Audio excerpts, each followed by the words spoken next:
Muslims, we know them, we love them. They got this weird thing for explosives that I really don't know where they get that from. But yeah, this movie is all about them. And we start in the desert with this guy called Jafar and this street rat who is about to die, following the trail of this magic beetle thing to this place called the Cave of Wonders. The street rat enters, but he can't go in because he is not worthy to come into the thing's mouth. So Jafar now has to find another person, where we're now introduced to this homeless thief called Aladdin. And this is monkey friend called Apu, and they're stealing bread from these people, and they almost die because of the bread that they still end up giving away to homeless children. Like, giving away stolen goods don't make it better. You're a thief. I love how Disney tries to glaze over this thing, but you're a thief. Look, I'm gonna give you all advice, all 227 of you as of today. Don't be a thief. It's not good. It's not good to steal. They catch you outside. You are finished, though. Anyhow, Abu also spread monkeypox with this child. After this, Aladdin goes on to fight with somebody who is actually useful to society, and we see Aladdin's house. Oh, sorry, this nigga is homeless. We see Aladdin's corner, his road, his spot. I don't know where the homeless people live. We see his area. Then we now cut to this princess called Jasmine and her obese father, and they're trying to marry her off. Yeah. Let's just. Hey, yo, wow, this is amazing. Is this what all you Muslims be hiding under that hijab? Hey, yo. Wow. Oh my goodness. Hips like that can stumble a nigga. Anyhow, they're trying to marry Jasmine off, but she wants to marry for love. Like, yo, this bitch thinks she's in Pride and Prejudice. She thinks this is Bridgerton. Hey, yo. You are in Islam land, Islamabad. Muslim country. Women folk don't have rights within these borders. You don't understand that they're even asking you questions. They don't try for you. Your mates no get right. You're lucky they have not shipped you off to one old man's house. Be choosing there. So Jasmine runs away from home as she's tired of rightlessness, and the next day she runs into Aladdin and she's trying to do Mr. Beast but without the money, and that ain't gonna work. So Aladdin saves her from being amputated, which is actually the punishment for stealing in Muslim countries. Jafar finds out that the only one who can come inside the cave's mouth hey, no diddy though. Yeah, so the only one who can enter the cave's mouth is Aladdin. So he plots to have him abducted. And somehow this homeless, worthless, bitch-ass nigga manages to raise up one of Disney's baddest in less than a day. This motherfucker don't miss. However, Aladdin gets arrested by these guards, and Jasmine goes to Jafar to tell him to release the guy. He tells her that they have killed him, and here we see this homeless race at its finest. She's only known this nigga for less than a day. Blood is homeless, by the way. She's already crying. Like, nah, even in death. This motherfucker don't miss. So it turns out that Jafar still lied to Jasmine because Aladdin is actually in this dungeon place, and his pet monkey comes to get him out, after which they meet this old man who is actually Jafar in disguise that tells them about the Cave of Wonders and takes them there and tells Aladdin to go inside. So Aladdin comes into the thing's mouth. Okay, yeah, now I'm going to stop. So he enters the thing's mouth and he's told not to touch anything at all but a lamp that is in like the center of the cave. On their way, they made these juju carpets, and I'm not even going to lie. If my carpet started moving on its own, I'm gonna burn that shit. Like, I'm nah.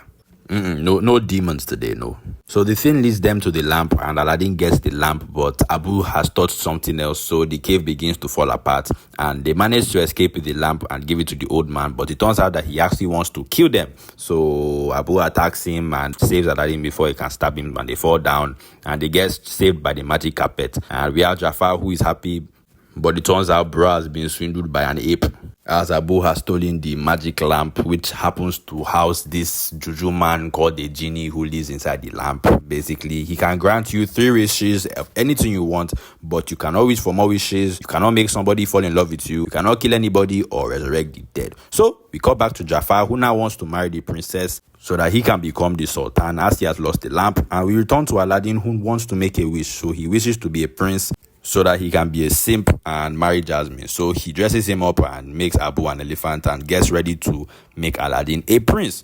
We cut to Jafar, who is using his mind control serpent, this demonic juju serpent thing, to control the sultan to force Jasmine to marry him. And before he finishes, Aladdin pulls up as Prince Ali Apapua, and he wants to seek the princess's hand in marriage. However, Jafar obviously doesn't like him, Neither does the princess, since she thinks he's like all the other conceited princes that have come to marry her before. So he goes to her bedroom at night to raise her up using his magic carpet, and Jasmine figures out that he's Aladdin. But he still lies to her, saying that he pretended to be poor. Which, if you think about it, actually makes sense. The richest men have zero drip. Like, I don't know whether they intentionally dress bad because they don't have anything to prove to people, or they just don't like drip. I don't know, but that's just how it is, I guess. So she believes him, and he takes her back to her room, and then This motherfucker don't miss. so after all of this, he almost gets killed by Jafar, but the genie is a real one and pulls up to save him. However, he counts that as Aladdin's second wish, so now he has one more wish to go. So now Aladdin is pissed and exposes Jafar by breaking his staff so that he cannot control the Sultan anymore. And they try to arrest Jafar, but somehow in the most goofy, cartoony ass way possible, this guy manages to escape. You were holding him. You were holding him. However, Jafar realizes that Aladdin has had the lamp all along, and now he knows that it's him. So he sends his parrot thing to go and steal the lamp from Aladdin. Aladdin doesn't want to set the genie free anymore because he feels like Worthless, bitch ass nigga. without the genie, and they have a falling out. Then Aladdin storms out of his bedroom, and the parrot goes and steals the lamp, then gives it to Jafar, who wishes to be Sultan of Agrabah. He also wishes to be a powerful sorcerer and sends Aladdin to, I don't know, Switzerland, Greenland. One cold place like this, far, far away from Agrabah. But the magic carpet is there, and due to plot armor, Aladdin is able to go back. We then cut to Jafar, who is trying to raise up a girl that is less than half of his age, and I ain't gonna lie, this is very common in Muslim land. So, big ups to Disney for the accuracy. But I want y'all to know that I don't support this in any way, shape, or form. No Diddy. So Aladdin tries to steal the lamp back, and Jasmine distracts Jafar, but he still finds out that Aladdin is there. And since there's no way they can possibly defeat this nigga in a normal battle, they have to give Aladdin the most goofy, cartoony ass way possible. So basically, right? Alright. Aladdin just basically bullied this guy into wishing to become a genie so he can be the most powerful thing in the universe, and somehow it worked. I don't know how on earth this guy thought, like, you won. You've already won. You don't need to prove anything to anybody. However, because of plot armor, it works, and now the guy's a genie, so he can't really do shit because he lives in a lamp. So they trap him and the parrot inside the lamp, and they send him back to the Cave of Wonders. Then Aladdin frees the genie, so I guess now it's more of a levitating smurf. I don't know. I'm guessing it becomes what it was before it was a genie. So yeah, it is. I guess it's a flying smurf. However, that means that Aladdin is still homeless, so he's not a prince anymore, which means that he cannot marry the princess. However, as we have determined multiple times in this movie, This motherfucker don't miss. so the Sultan gives the woman the right to pick her own husband. And let's give it up for Disney. Yeah, please, a big round of applause. They've given us the first Muslim woman with actual rights. Yeah, then everybody lives happily ever after. And yeah, that's basically Aladdin Deco Gecko 2008. I hope you liked the video. Yeah, thanks for 200 subs, by the way.